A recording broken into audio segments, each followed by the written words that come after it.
Good morning dear students. आज हम लोग डिस्कशन करने वाले हैं एमसीक्यू क्वेश्चन चैप्टर नंबर 2 से। तो फर्स्ट क्वेश्चन है the word nutrition is drive from Latin word. तो बेटा इसमें से जो न्यूट्रिटियर है, न्यूट्रिटियस है, ये इनमें से कोई भी आंसर सही नहीं है। आपके पास लास्ट ऑप्शन आ रहा है जो आपका वो आ रहा है आपके पास नन ऑफ द अबव। इनमें से कोई भी इसका राइट आंसर नहीं है। राइट आंसर की अगर हम बात करें तो स्पेलिंग आपके पास जो बनती है NUTRICUS,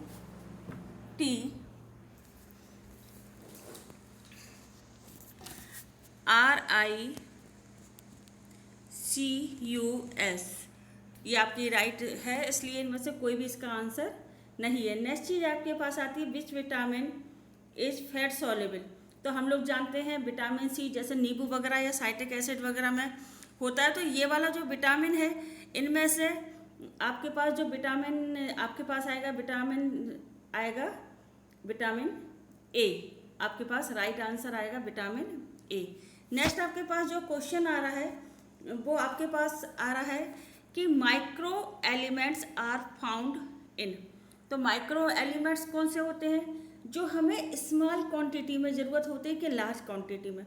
तो हम लोग सभी जानते हैं कि जैसे विटामिन्स होते हैं, मिनरल्स होते हैं, ये स्मॉल अमाउंट में हमारे लिए नीडफुल होते हैं।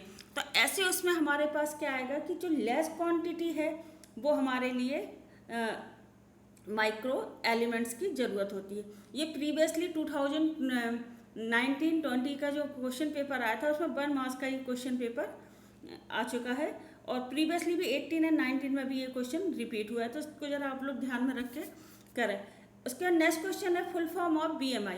तो हम लोग सभी जानते हैं कि बॉडी मेजरमेंट इंडेक्स नहीं होता। मेजरमेंट में हम यहाँ पे वेस्ट हिप रेशियो जो लेते हैं उसमें हम सरकमफ्रेंस मेजरमेंट्स करते हैं वेस्ट एंड हिप का, या बॉडी।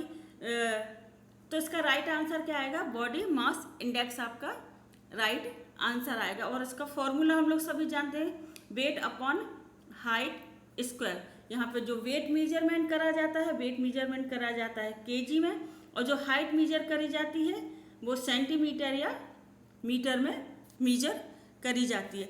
नेक्स्ट क्वेश्चन है कि आपके पास की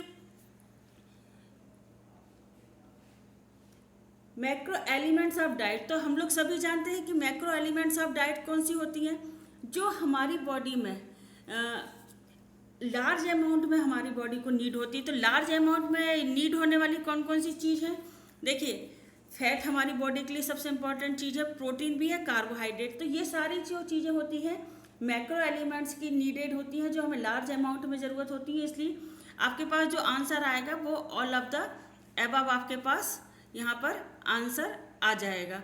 इसलिए आप लोग इस चीज़ को केयरफुली करें कि किसी भी चीज़ को जब आप करते हैं तो किस तरीके से इसका आंसर आना चाहिए। नेक्स्ट है आपके पास which is micro elements of diet. तो माइक्रो एलिमेंट्स ऑफ डाइट कौन कौन सी चीज़ें होती हैं जो कि हमें स्मॉल अमाउंट में ज़रूरत है। तो स्मॉल अमाउंट में ज़रूरत होने वाली कौन कौन सी चीज़ है? जैसे आप लोग सभी जानते हैं कि कार्बोहाइड्रेट, प्रोटीन और फैट वगैरह, ये सब चीज़ें क्या है हमें लार्ज अमाउंट में ज़रूरत होने वाली। तो इसलिए ये इनमें से कोई भी इसका आंसर नहीं होगा। इसका आंसर क्या होगा? राइट आंसर होगा आपके पास विटामिन। विटामिन में जैसे आपके पास आएगा जिंक आएगा आपके पास, फिर मैग्नीशियम है, देन आपके पास रफेज है, तो रफेज है, या पोटेशियम है आपके पास। ये सब जो है आपको ये कम से कम अपनी डेली डाइट में, आपकी डेली डाइट में आपको कम से कम कितने 5 ग्राम की डेली डाइट में आपको नीड होती है 5 ग्राम की। इसलिए आपकी सबसे इम्पोर्टेंट चीज़ क्या आएगी आपके पास? यहाँ पे विटामिन आ रही है। Which is the non nutritive components of diet. अब बात आ रही है non nutritive components of diet. कुछ लोग कहते हैं कि फैट हमारी बॉडी के लिए ज़रूरत है, कुछ कार्बोहाइड्रेट, प्रोटीन, ये सब तो एक लार्ज अमाउंट में ज़रूरत है, लेकिन नॉन न्यूट्रिटिव जो इम्पोर्टेंट ना होते हुए भी इम्पोर्टेंट है तो वो उसमें कौन सा आएगा? तो आपके पास आंसर आ रहा है बेटा यहाँ पे वाटर।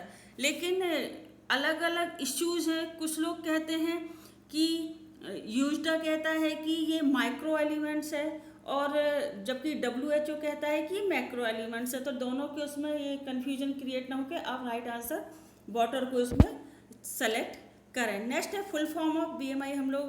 तो BMI का फुल फॉर्म क्या है? Body mass index. और आपके पास मैक्रो एलिमेंट्स ऑफ डाइट में हम लोगों ने बात ही कर ली थी। फैट है विच of the micro element diet is the, यहाँ पर आपके पास विटामिन आ गया है।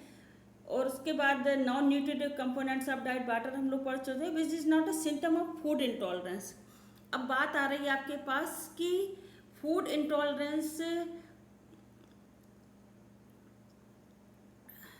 तो मेरा फूड इंटॉलरेंस के बारे में अगर हम लोग बात करें तो जो ऐसी कंडीशन जिसमें कि हमारी वर्किंग, हमें क्या लगता है कि हम किसी भी डिजीज से रिलेटेड हो सकते हैं, तो इसमें से फटीग कंडीशन नहीं है फूड के कारण, न्यूजा भी नहीं है, डायरोया भी नहीं है। आपके पास आंसर क्या आएगा? नाइट ब्लाइंडनेस आपका राइट आंसर आएगा। इसमें इनडाइजेशन वाली प्रॉब्लम क्रिएट होती है फूड इंटॉलरेंस में, तो इसलिए ध्यान से आप इस चीज़ को करिए कि फूड इंटॉलरेंस, कभी कभी हम लोग क्या होता है, टॉलरेंस मतलब सह लेना। देखो यहाँ पर सीधी सीधी बात है कि टॉलरेंस मतलब किसी भी चीज़ को सहन करना, ठीक है। लेकिन हम यहाँ पर जब किसी चीज़ को सहन नहीं कर पा रहे हैं तो आपके पास क्या होगा? इंटॉलरेंस का मतलब होता है नहीं सहन करना। और यहाँ पे राइट आंसर क्या आएगा? नाइट ब्लाइंडनेस उसके कारण होने वाली डिजीज है। फिर which of these is not a pitfall of dieting. Pitfall of dieting का मतलब हो गया है कि आपके पास यहाँ पे पिटफॉल ऑफ डाइट से मतलब यहाँ पर आपका आ रहा है कि ऐसी कंडीशन जिसमें कि आप किसी भी चीज़ को कितना अपने आप को स्लिम एंड ट्रिम बनाने के लिए, तो पिटफॉल ऑफ डाइटिंग में सबसे ज़्यादा इम्पोर्टेंट चीज़ क्या होती है आपके पास? इंसोमेनिया इसका राइट आंसर आपके पास आ जाएगा, क्योंकि हम जब अपने आप को स्लिम ट्रिम बनाते हैं तो इंसोमेनिया वो है जिसमें लैक ऑफ द सीड वाली कंडीशन डेवलप होती है। नेक्स्ट आपके पास आ रहा है विच of the these is not a pitfall of dieting, जो भी हम लोगों ने बात कर चुके हैं, इंसोमेनिया। नेक्स्ट है what is another name of riboflavin, कि राइबोफ्लेविन को अदर नेम से किस में जानते हैं?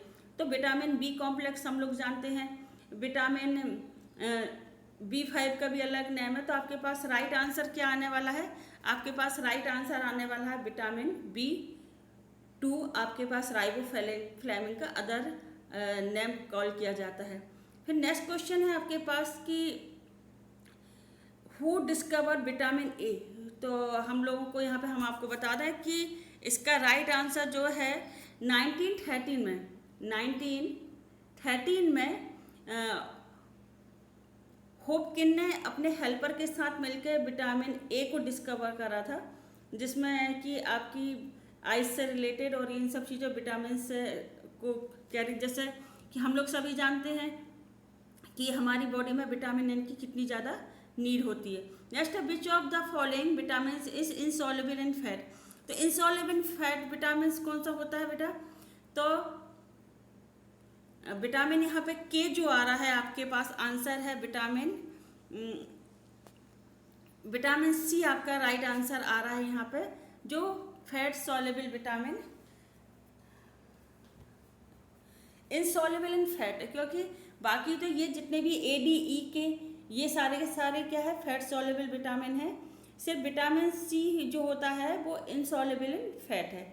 फिर deficiency which the following, deficiency of which of the following lead to the rickets. तो हम लोग सभी जानते हैं रिकेट्स कौन सी कंडीशन होती है?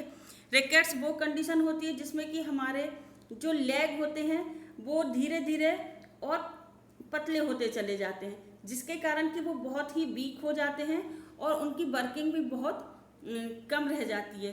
तो ये लैक ऑफ द कैल्शियम वाली कंडीशन होती है, जिसके कारण कि हमारी बॉडी का जो जैसे ऑस्टियोपोरोसिस वुमेन्स में कंडीशन होती है, वैसे lack of the vitamin calcium के कारण भी ये कंडीशन डेवलप हो जाती है। तो राइट आंसर आपके पास आएगा रिकेट्स का मेन कॉज है कि लैक ऑफ द कैल्शियम है। नेक्स्ट क्वेश्चन आपके पास आ रहा है कि हेल्दी बीएमआई इज बिटवीन, तो हेल्दी बीएमआई कौन सी होती है? तो बेटा जो हेल्दी बीएमआई है वो उसके पास आपका आंसर आएगा 18.5 टू 24.9। इससे आपने देखा होगा यहाँ पे कुछ बुक के अंदर 18.3 भी आंसर दिया हुआ है, लेकिन ये राइट आंसर नहीं है, इसलिए इसको क्रॉस करके रखें कि राइट आंसर नहीं है। दूसरी ये चीज़ होती है, दूसरी ये चीज़ होती है कि